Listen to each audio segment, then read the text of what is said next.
By morning, his body was failing him. Doctors were horrified when they saw the infection. What started as a casual encounter in the humid Florida heat had turned into a medical nightmare that would change everything. The 32-year-old construction worker, Marcus Thompson, was writhing in agony, his fever spiking to dangerous levels as nurses rushed around his hospital bed.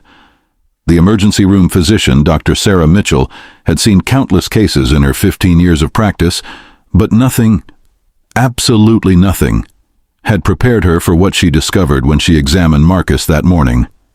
The tissue was dying, fast. What should have been healthy skin was turning black, spreading like wildfire across his most intimate areas. The smell was something that haunts medical professionals for years.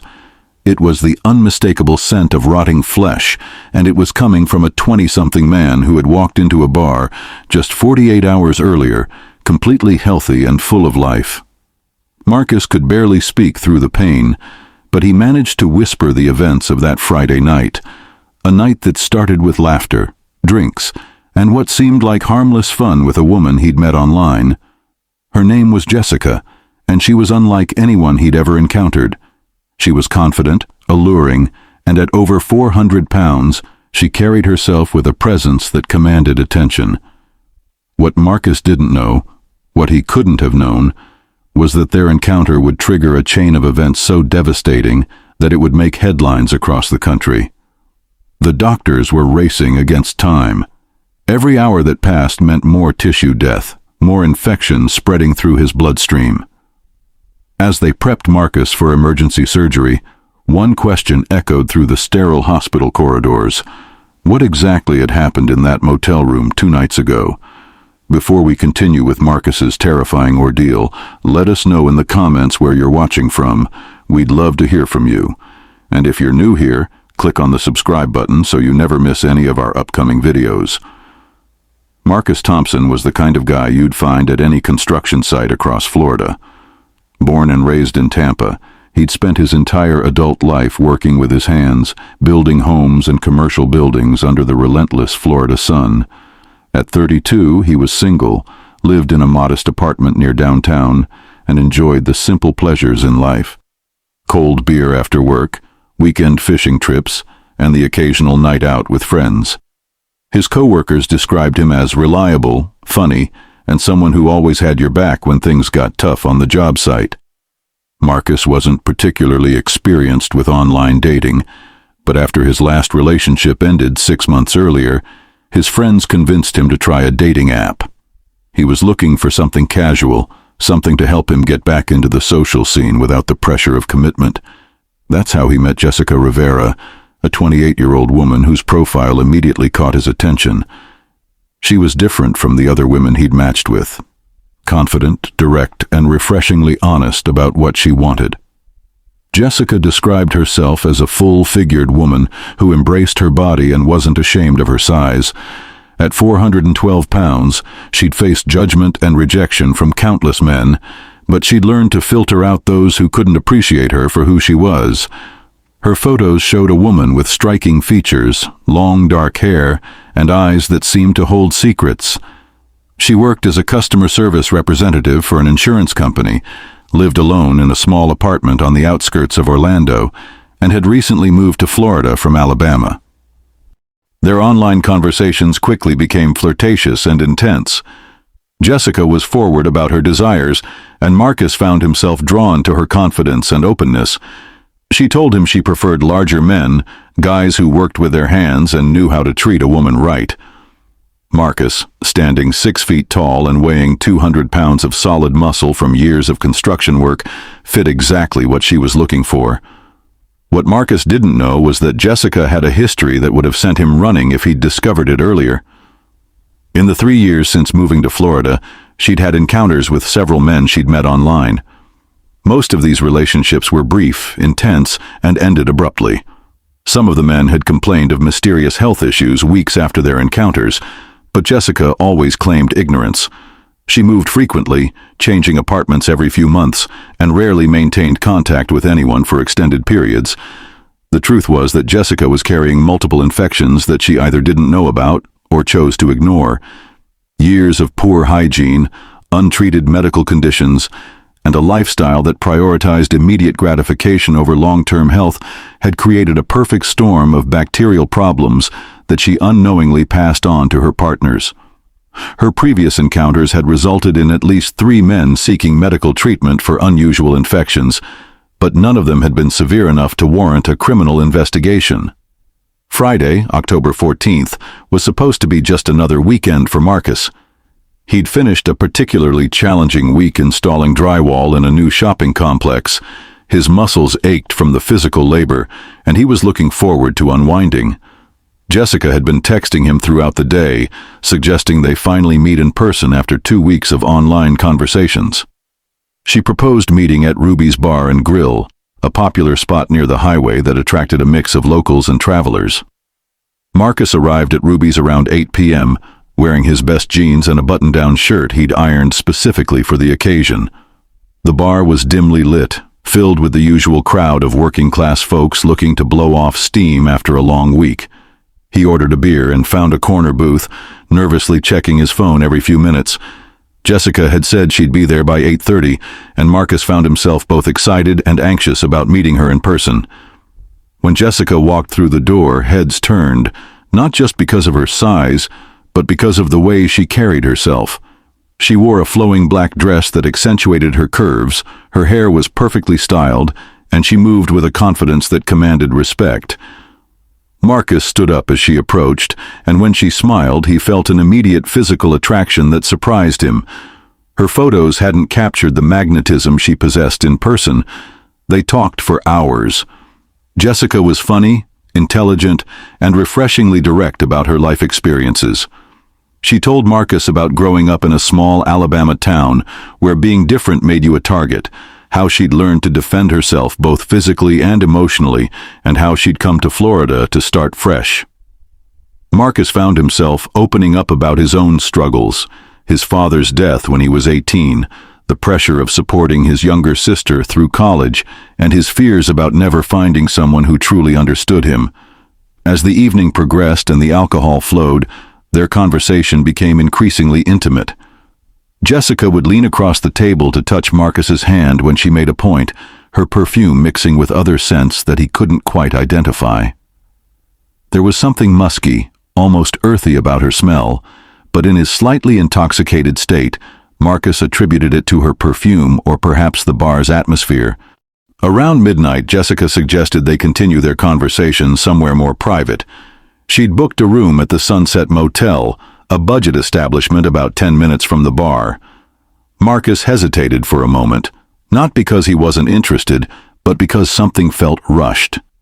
However, Jessica's persuasive smile and the promise of intimacy overrode his better judgment.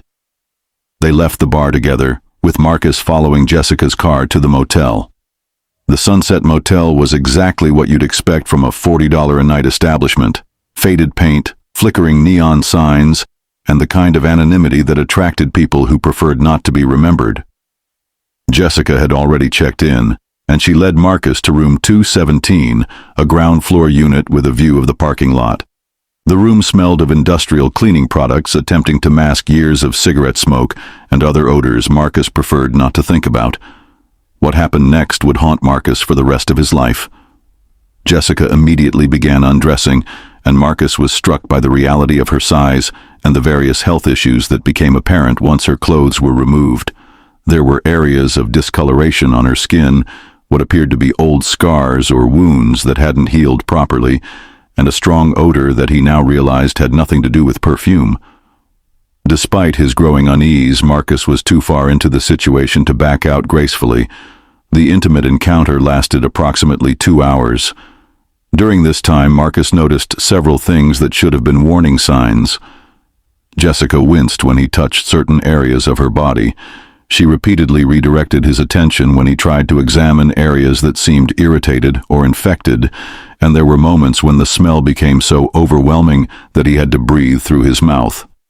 However, the combination of alcohol, physical attraction, and the heat of the moment prevented Marcus from making the decision that would have saved him from the nightmare that was about to unfold. After their encounter, Marcus fell into a deep sleep, exhausted from the week's work and the evening's activities. Jessica remained awake for most of the night, and when Marcus briefly woke around 4 a.m., he noticed she was sitting by the window, smoking a cigarette and staring out at the empty parking lot. She seemed different, distant, almost cold. When he asked if she was okay, she simply nodded and told him to go back to sleep. Marcus woke up alone. The digital clock on the nightstand read 9:47 a.m., and Jessica was nowhere to be found. Her clothes, her purse, even the cigarette butts from the ashtray. Everything was gone except for a faint, lingering smell that Marcus was beginning to associate with something deeply unpleasant. He checked his phone and found no messages, no missed calls, nothing to indicate where Jessica had gone or when she'd left. As Marcus sat up in bed, the first wave of discomfort hit him. It started as a burning sensation, similar to what you might feel after spending too long in the sun, but localized to his genital area. He initially dismissed it as normal irritation from their extended encounter, but as he stood up and walked to the bathroom, the pain intensified dramatically. What had been a mild burning sensation was now feeling like someone was holding a lit match to his most sensitive areas. Marcus examined himself in the bathroom mirror, and what he saw sent the first real wave of panic through his system. There was visible redness and swelling, far beyond what could be considered normal after intimate contact. More disturbing were small areas that appeared to be developing blisters or sores, and the smell, that same musky, rotten smell he'd noticed about Jessica, was now emanating from his own body. He quickly showered, using the harsh motel soap to scrub himself thoroughly, hoping the hot water and aggressive cleaning would provide relief. Instead, the shower made everything worse. The hot water felt like acid on the affected areas, and the soap seemed to intensify the burning sensation. Marcus had to grip the shower walls to keep from falling as waves of pain washed over him. After drying off and getting dressed, Marcus tried calling Jessica's number. The phone rang twice before going to voicemail. He left a message asking if she was okay and suggesting they talk about the previous night, but even as he spoke, he realized he sounded desperate and confused. He tried texting her as well, but the messages showed as delivered but never read. The drive home was agony. Every bump in the road, every red light that forced him to sit still, every movement of his body against the car seat sent fresh waves of pain through his system. Marcus had experienced injuries on construction sites, broken bones, deep cuts, burns from hot materials. But nothing had prepared him for this type of internal, intimate pain that seemed to be getting worse with each passing hour. Once home, Marcus immediately went online to research his symptoms. What he found terrified him. The combination of burning pain, visible inflammation, rapid onset, and that distinctive smell all pointed to various types of infections, some of which were serious enough to require immediate medical attention. However, the embarrassment of the situation, combined with his natural reluctance to seek medical help unless absolutely necessary, convinced Marcus to try treating the symptoms himself. He made multiple trips to different pharmacies, buying over-the-counter antifungal creams, pain relievers, and antibiotic ointments. Each pharmacist asked if he needed help finding anything, and Marcus had to force himself to appear normal while internally screaming from the pain. He applied the various treatments according to the package directions, but instead of improvement, the symptoms seemed to be accelerating. By 6 p.m. Saturday evening, approximately 18 hours after waking up in the motel room, Marcus could barely walk. The pain had evolved from burning to what felt like his flesh was being eaten away from the inside. The affected areas were now visibly swollen, discolored, and beginning to develop what looked like dead tissue around the edges. The smell had become so strong that Marcus worried his neighbors would notice it through the apartment walls. Marcus spent Saturday night in a delirious state, alternating between ice packs and hot baths, trying desperately to find any position or treatment that would provide even momentary relief.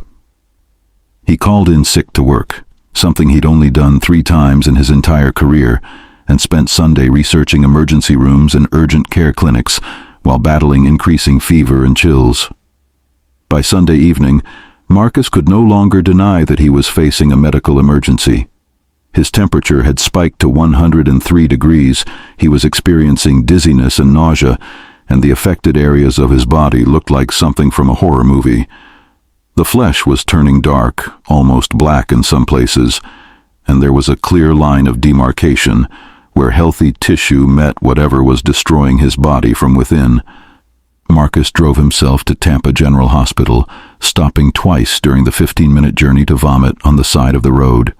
He could barely walk from the parking garage to the emergency room entrance, and when he finally reached the reception desk, his appearance immediately triggered the hospital's protocol for potential infectious disease cases.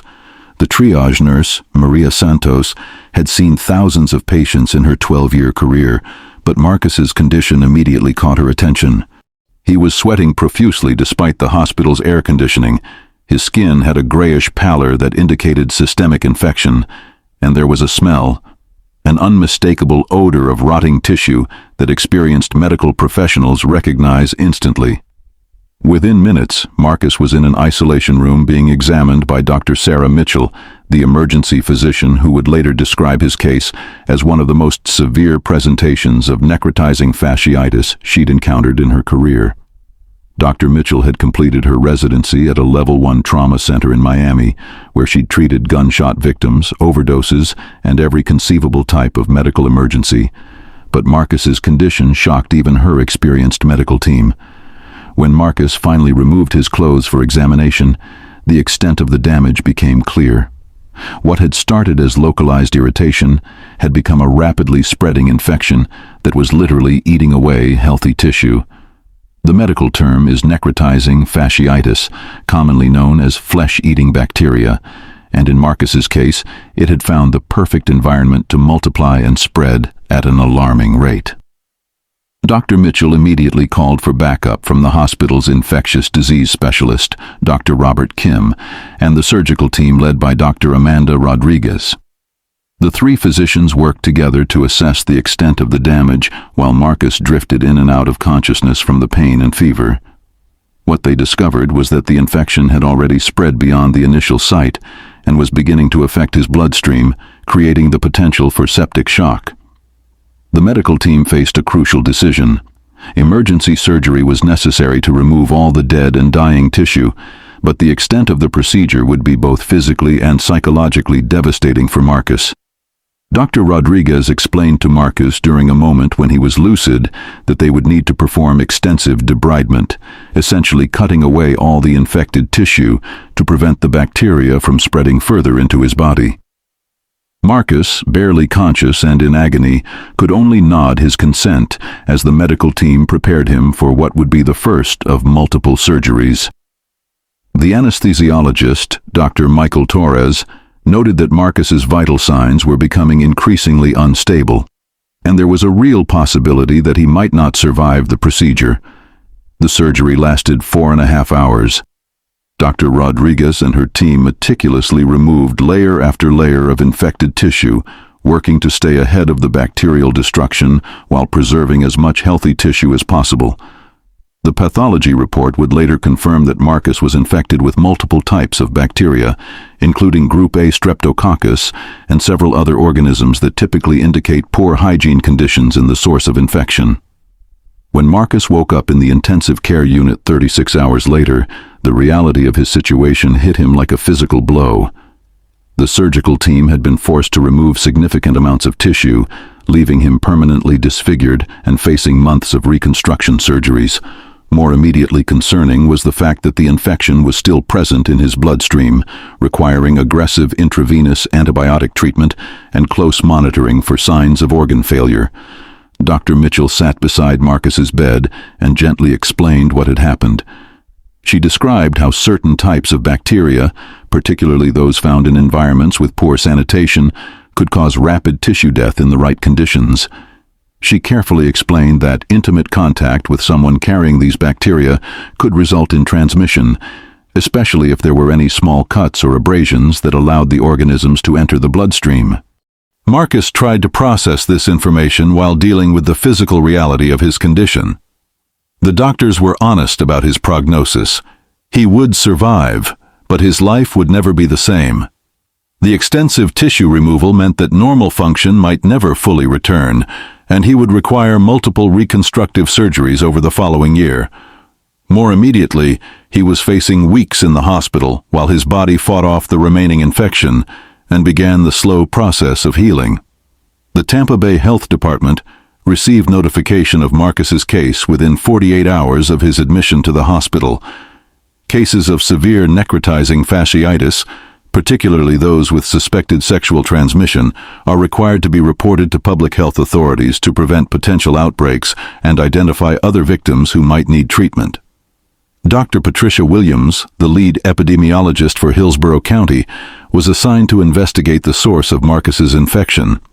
With over 20 years of experience tracking infectious diseases, Dr. Williams had seen cases ranging from food poisoning outbreaks to antibiotic-resistant tuberculosis, but sexually transmitted necrotizing fasciitis cases were relatively rare and always raised red flags about the source of infection. Dr. Williams's first step was interviewing Marcus about his recent sexual contacts. Initially, Marcus was reluctant to provide details, partly due to embarrassment and partly because he was still recovering from surgery and heavy pain medication. However, as Dr. Williams explained the serious public health implications, Marcus realized that other men might be at risk and provided Jessica's contact information and a detailed account of their encounter. The investigation hit its first roadblock when Dr. Williams attempted to contact Jessica. The phone number Marcus provided was no longer in service, and the address from her dating profile led to an apartment complex where the manager claimed no one by that name had ever been a tenant. More disturbing was the discovery that Jessica's dating profile had been completely deleted, with no trace of their previous conversations or her personal information. Dr. Williams expanded the investigation by working with local law enforcement to track Jessica's real identity. Detective Lisa Crawford from the Tampa Police Department's Special Victims Unit was assigned to assist with the case, bringing her experience with crimes involving vulnerable victims and predatory behavior. The investigation revealed that Jessica Rivera was likely a false identity. Credit card records from the motel showed the room had been paid for with cash, and surveillance footage from the bar where she met Marcus was too grainy to provide clear identification. However, Detective Crawford's investigation into similar cases across Florida began to reveal a disturbing pattern. Over the previous 3 years, emergency rooms in Orlando, Jacksonville, and Miami had treated at least 6 men for severe genital infections following encounters with women they'd met through online dating platforms. The women were described similarly in each case: very large, confident, using dating profiles with limited personal information, and disappearing completely after intimate encounters that resulted in serious medical complications for their partners. Dr. Williams contacted the physicians who had treated these previous cases and discovered that several of the men had suffered permanent damage similar to Marcus's condition. 2 of the victims had required multiple surgeries, one had experienced life-threatening sepsis, and another had been left with chronic pain and disability that prevented him from returning to work. The investigation took a more urgent turn when Detective Crawford connected with health departments in Alabama, where similar cases had been reported before the pattern appeared in Florida. Records from Jefferson County, Alabama, showed that a woman matching Jessica's description had been linked to at least 3 cases of severe sexually transmitted infections before apparently relocating to Florida in early 2019. Working with Alabama authorities, investigators pieced together the real identity of the woman Marcus knew as Jessica. Her actual name was Sandra Michelle Patterson, a 31-year-old woman with a history of mental health issues, multiple arrests for fraud and identity theft, and a documented pattern of using false names to avoid detection by both law enforcement and health authorities. Medical records obtained through court orders revealed that Sandra had been diagnosed with multiple sexually transmitted infections over the years, but had repeatedly failed to complete treatment courses or follow up with medical care. Her conditions had progressed to the point where she was carrying antibiotic-resistant strains of bacteria that could cause severe infections in partners, but she had apparently chosen to ignore medical advice and continue engaging in risky behavior. The investigation also revealed that Sandra had been systematically targeting men through dating apps, specifically seeking out those who seemed lonely, recently divorced, or emotionally vulnerable. She would establish online relationships over several weeks, building trust and emotional connection before suggesting in-person meetings. Her pattern was always the same: meet at bars near highways, suggest motel rooms for privacy, engage in intimate contact, and disappear before her partners woke up. Mental health experts consulted during the investigation suggested that Sandra's behavior might be driven by a combination of factors, including untreated mental illness, anger at rejection she'd experienced due to her size, and a possible desire to harm others as a way of dealing with her own psychological pain. However, proving criminal intent would be challenging, as Sandra could claim she was unaware of her infectious status or the potential consequences of her actions.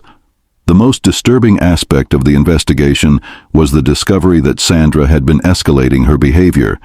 The earliest cases in Alabama had resulted in relatively minor infections that were successfully treated with antibiotics.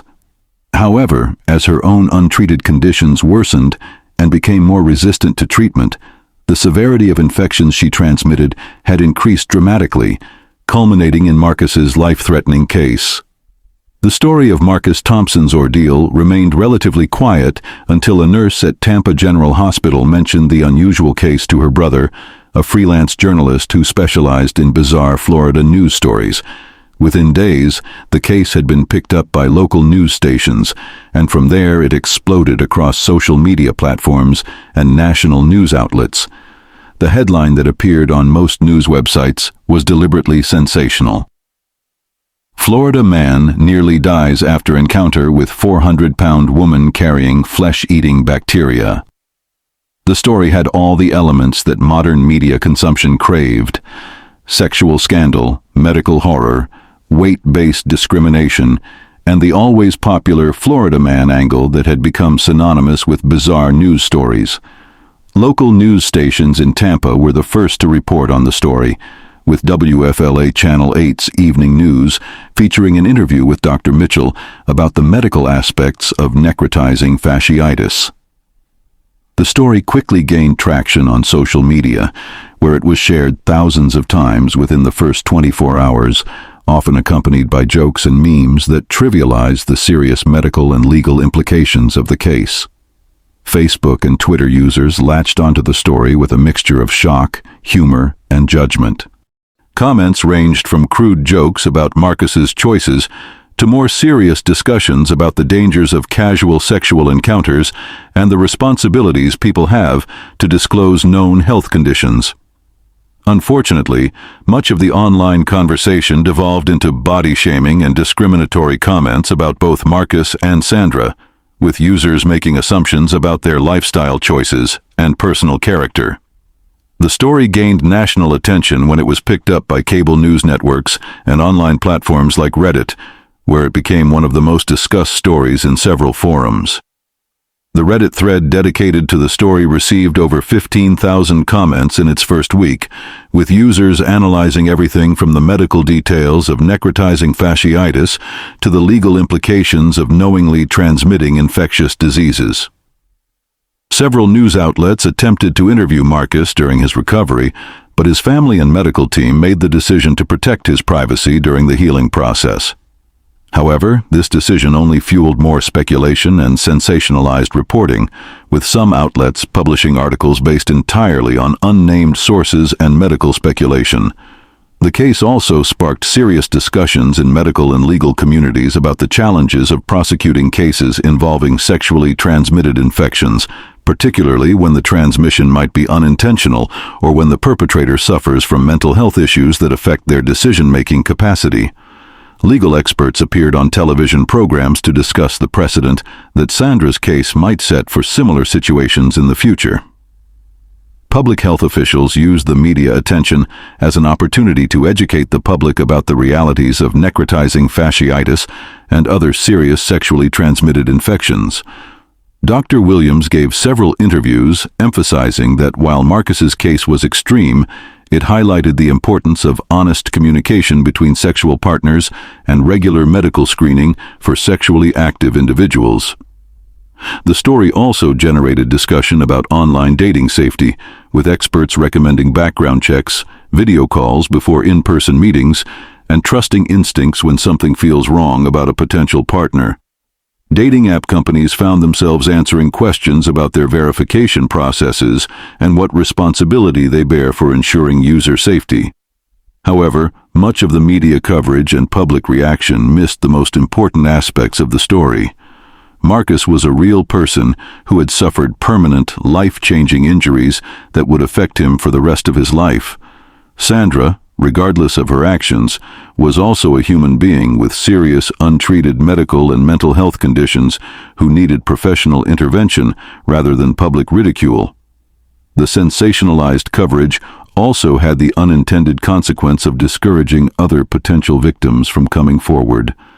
Several men who had experienced similar symptoms after encounters with women matching Sandra's description chose not to contact authorities because they feared becoming the subject of similar media attention and public mockery. Marcus Thompson spent 43 days in Tampa General Hospital, undergoing 6 surgical procedures to remove infected tissue and begin the reconstruction process. The physical healing was only part of his recovery.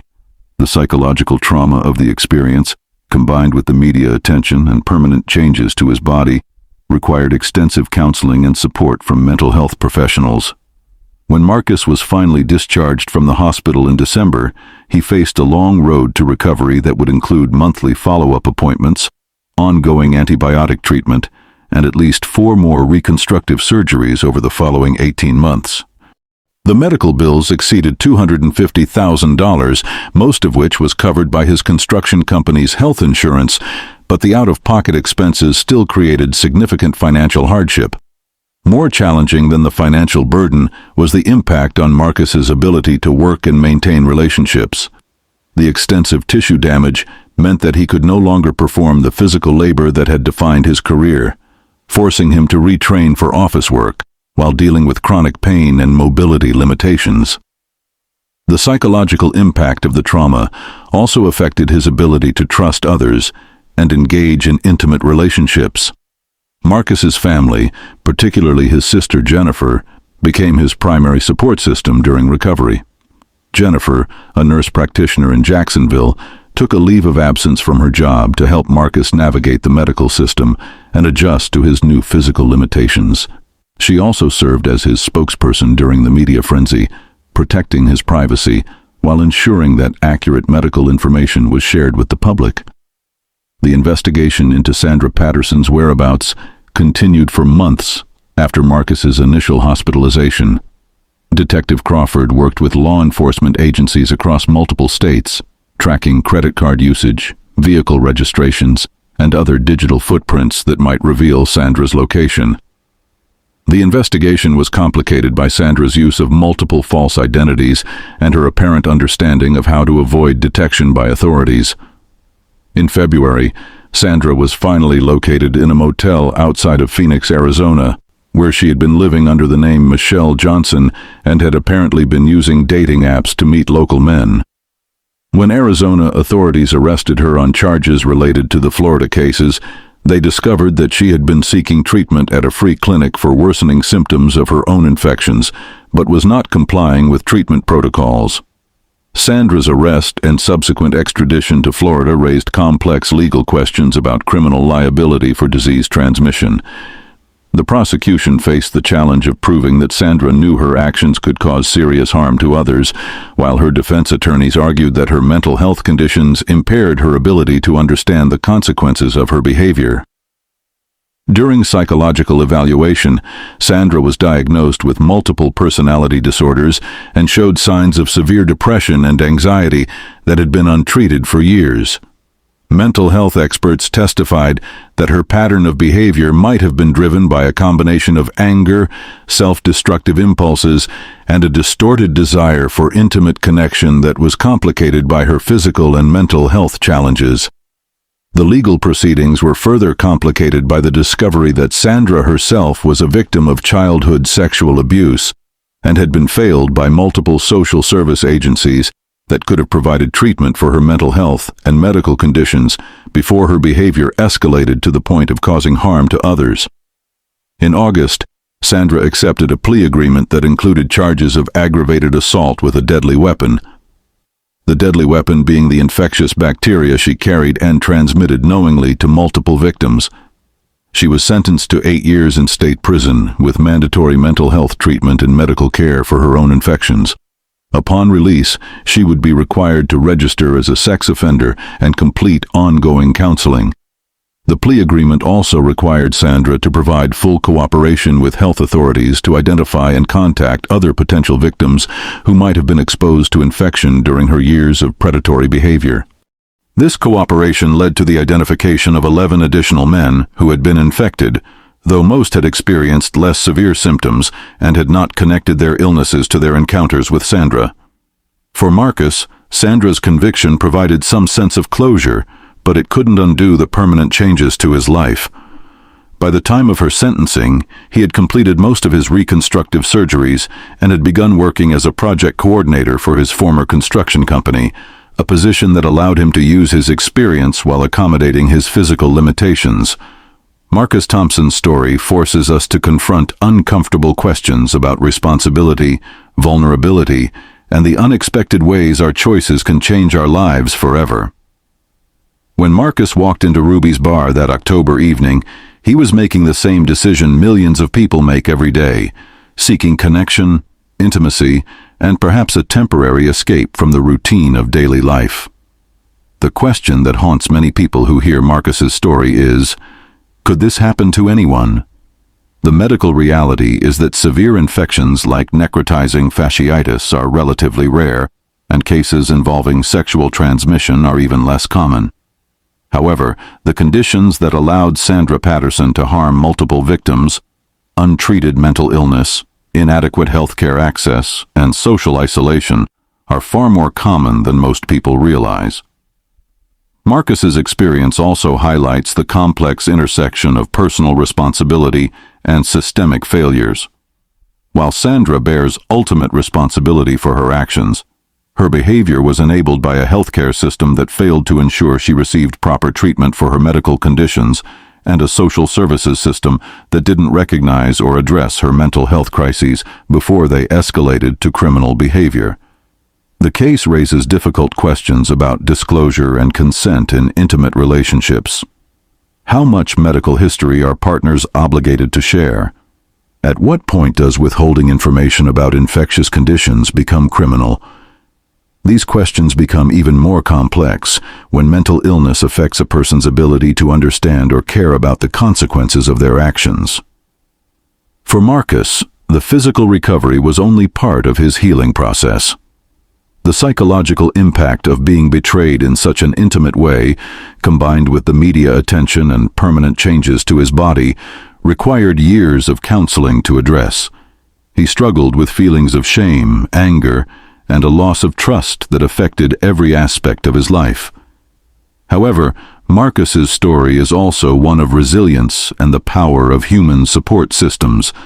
His sister Jennifer's dedication, the compassion of his medical team, and eventually the understanding of friends and co-workers who looked beyond the sensationalized headlines to see a person who had survived a traumatic experience.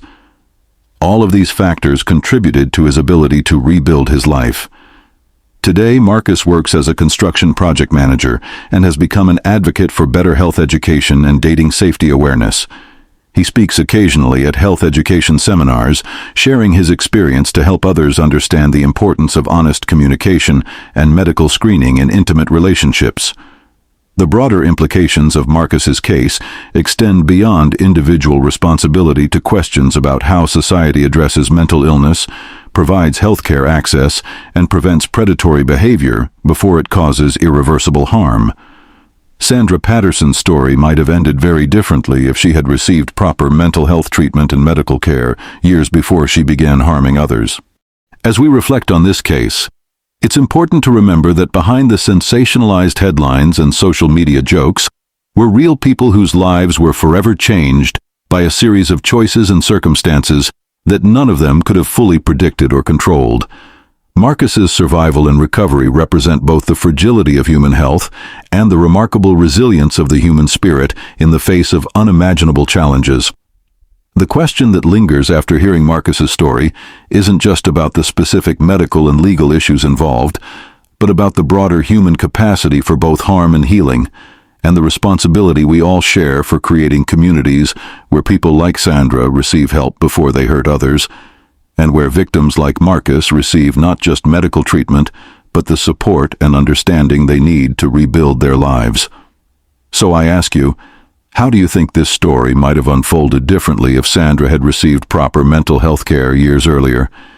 And if you found yourself in Marcus's situation, do you think you would have made different choices that night at Ruby's bar? Let us know your thoughts in the comments below, and remember that behind every headline is a human story that deserves our compassion and understanding.